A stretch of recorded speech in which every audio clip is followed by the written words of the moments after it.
गंगा सिंधु सरस्वती च जमुना गोदावरी नर्मदा कावेरी सरजू महेंद्र तनया चर्मण्वती रेणुका क्षिप्रा भोगवती महासुर नदी चित्रोत्पला गंडुकी पुण्या पुण्यजलै समुद्र सहिता कुर्वंस्तुते मंगलम।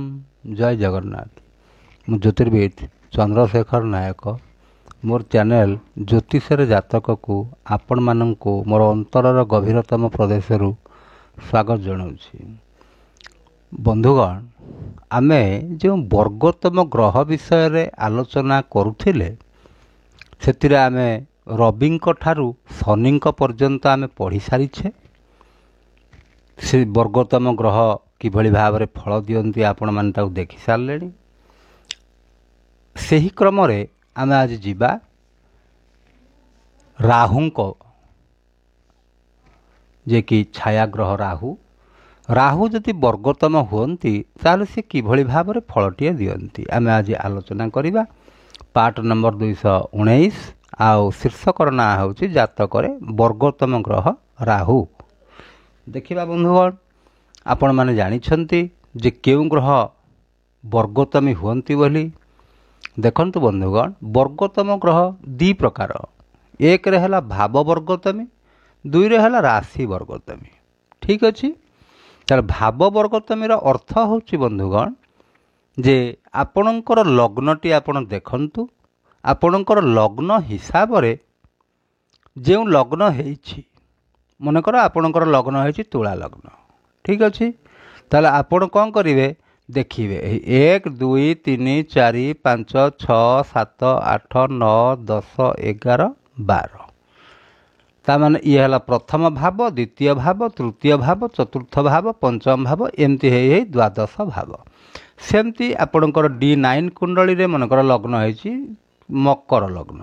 ताल सेमती एटा प्रथम भाव, द्वितीय, तृतीय, चतुर्थ, पंचम हे करी एठी 12 नंबर हे गला।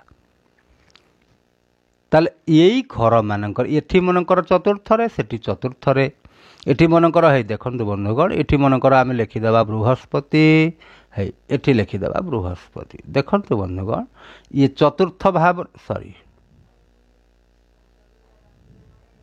एठी चतुर्थ भाव रे बृहस्पति रहिले, एठी भी चतुर्थ भाव रे बृहस्पति रहिले। ताले आपण जानिबे बृहस्पति एठी वर्गोत्तम ग्रह हेइछंती। की वर्गोत्तम ना भाव वर्गोत्तम ग्रह। बंधुगण, तापर देखिबा ये गला भाव विषय रे। तापर आमे पढ़िबा राशि। सेतरे आमे लग्न को हिसाब को नबा नाही, लग्न रो किछि सेठी काम नाही। आमे देखिबा राशि हिसाब रे। राशि हिसाब रे आपण माने जानिछंती ओपर राशिटी होची मेष राशि। मेष राशि मेष, वृष, मिथुन, कर्कट, सिंह, कन्या, तुला, बिछा, धनु, मकर, कुंभ, मीन 12टी घर अछि। D9 रे मध्य 12टी घर, सेमती मेष ठार मीन पर्यंत। ताले बंधुगण देखंतु, आमे जदि एई भली भाव रे देखिबा जे एठी जेउ राशि रे अछंती सेठी सेई समान जगह रे थिबे। उदाहरण जदि एठी शनि अछंती, एठी एई शनि अछंती, ताला आपण माने कहि परिबे या होची राशि वर्गोत्तमी ग्रह। बंधुगण, ताल देखिबा वर्गोत्तमी ग्रह कथा आमे आलोचना करिबा पूर्वरु आ गोटे कथा आपण मानको मो सूचना दउछि जे से वर्गोत्तमी ग्रह जदि केंद्र अर्थ 1 4 7 10, त्रिकोण अर्थ 1 5 9, केंद्र किंबा त्रिकोण किंबा द्वितीय घर किंबा एकादश घर जदि एतिकी घरटी रे रहिछंती ग्रह ताहाले से श्रेष्ठ फलटिए देबे। आउ जदि 6 8 12 को चलाइछंती सेठी विपरीत राजयोग करूनाहंती ताहाले आपण माने से फलटी पाई परिबे नाही। अच्छा, ये गोटे कथा गला। आउ गोटे कथा होची जदि आपणको जातक रे आपणको जातकटी खोलंतु आ देखंतु आपणकर लग्नटी कोन।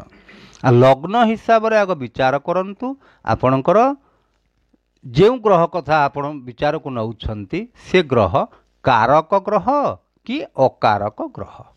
जदि कारक ग्रह आपणक जातक वर्गोत्तमी होती ताहले से निश्चित भाव में आपन को 3 गुणा अधिका शुभ फल दे दियंती। आ जदि अकारक ग्रह वर्गोत्तमी होती 3 गुणा अशुभ फल मध्य देदेवे।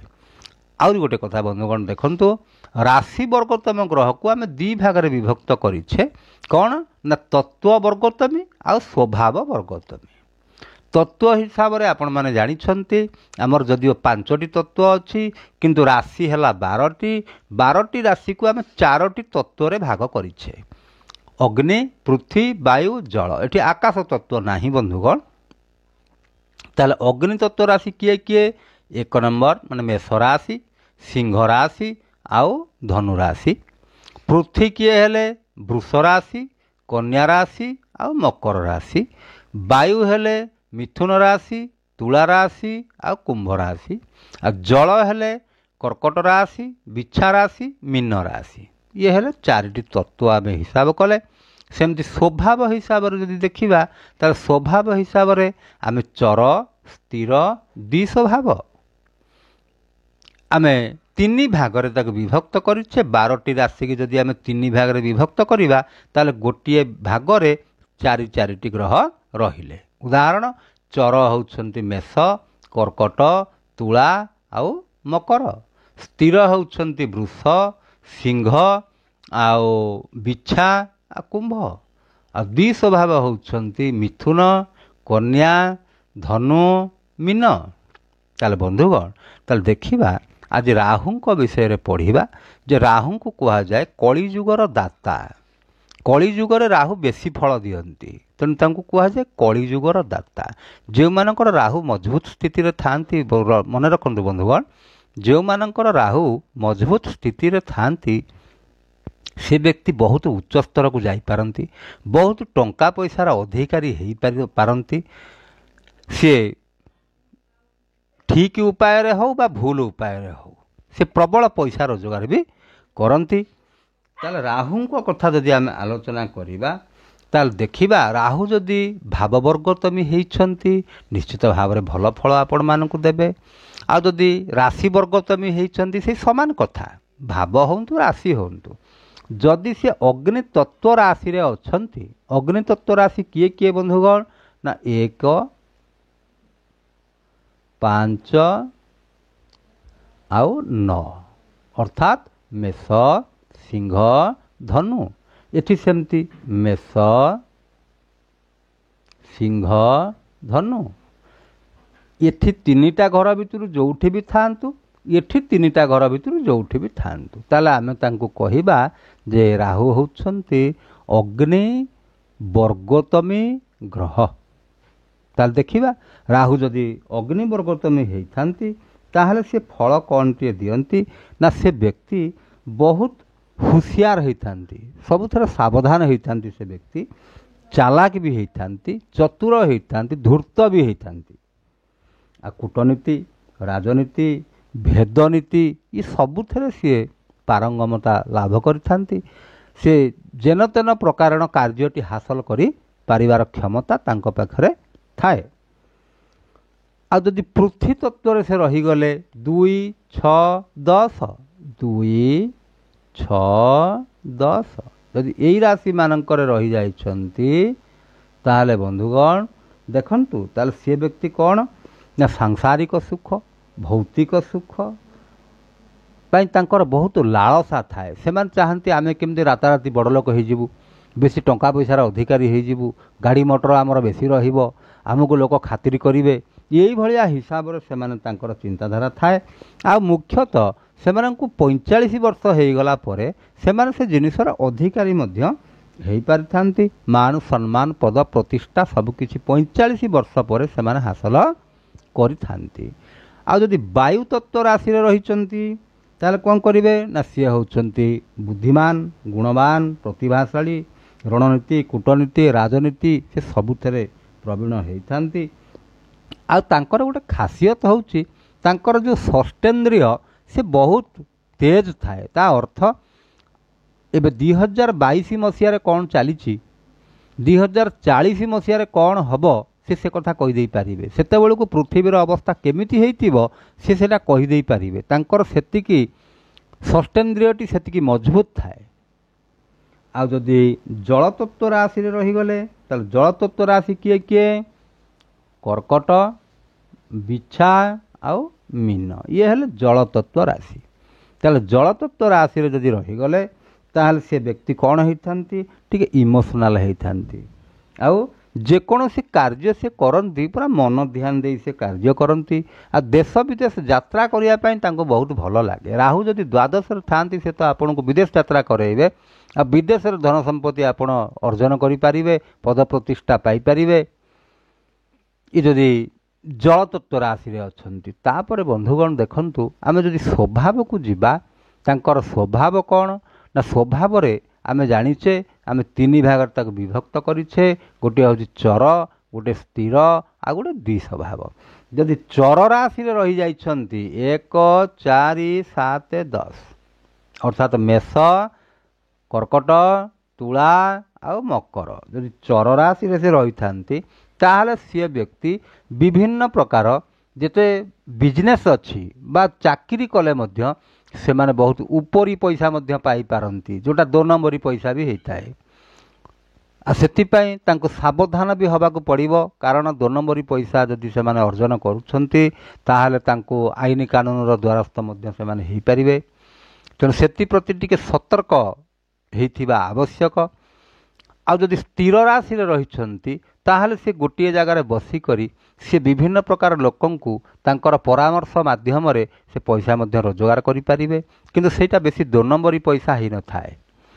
ଆଉ ଯଦି ଦ୍ୱିସ୍ୱଭାବ ରାଶି ହେଇଥିବ ତାଙ୍କର କଥାବାର୍ତ୍ତାରେ କିଛି ତାଳମେଳ ନଥାଏ, ସେ କ'ଣ କେତେବେଳେ କାହାକୁ କହୁଛନ୍ତି ତା କିଛି ଜାଣିପାରିବେ ନାହିଁ, ତାଙ୍କୁ ସୁହେଇଲା ଭଳିଆ କଥାଟିଏ ସେ ସବୁବେଳେ କହନ୍ତି। ତେଣୁ ସେଇଭଳିଆ ବ୍ୟକ୍ତି ତାମାନେ ରାହୁ ବର୍ଗୋତ୍ତମୀ ହେଇଛନ୍ତି ଦ୍ୱିସ୍ୱଭାବ ରାଶିରେ ବୋଲିକରି ସେ ଏଇଭଳିଆ ପ୍ରକୃତିର ହେଇଥାନ୍ତି ବନ୍ଧୁଗଣ। ତାପରେ ଆହୁରି ଗୋଟେ କଥା ଦେଖନ୍ତୁ, ରାହୁ ଯଦି ଉଚ୍ଚରେ ଅଛନ୍ତି, ଉଚ୍ଚ ଘରଟି ତାଙ୍କର 2ଟି ଘର, ଗୋଟେ ହେଉଛି ବୃଷ ରାଶି ଆଉ ଗୋଟେ ମିଥୁନ ରାଶି।